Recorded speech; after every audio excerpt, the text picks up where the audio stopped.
रामलाल एक साधारण लेकिन मेहनती किसान था। उसका जीवन खेतों के साथ ही जुड़ा हुआ था।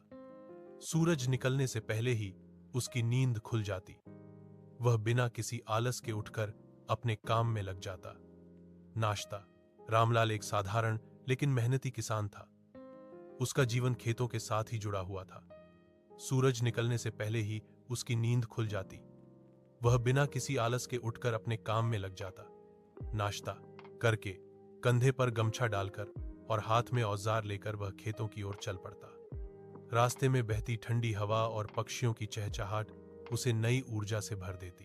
रामलाल के पास ज्यादा जमीन नहीं थी, लेकिन जो भी थी वह उसे अपने बच्चों की तरह संभालता था। वह जानता था कि अच्छी फसल के लिए केवल मेहनत ही नहीं, बल्कि धैर्य और समझदारी भी जरूरी होती है। वह मिट्टी की नमी को परखता, मौसम को समझता और उसी अनुसार बीज बोता। कभी बारिश समय पर हो जाती तो मन खुश हो जाता और कभी सूखा पड़ने पर चिंता बढ़ जाती। फिर भी वह हिम्मत नहीं हारता।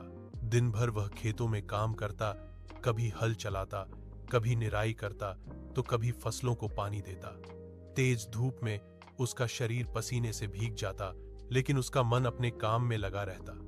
उसे खेतों में काम करते हुए अजीब सा सुकून मिलता था। उसे लगता जैसे मिट्टी उसकी मेहनत को समझती हो और उसे चुपचाप आशीर्वाद देती हो। रामलाल का परिवार भी उसी पर निर्भर था। उसकी पत्नी सीता घर संभालती थी और बच्चों की पढ़ाई का ध्यान रखती थी।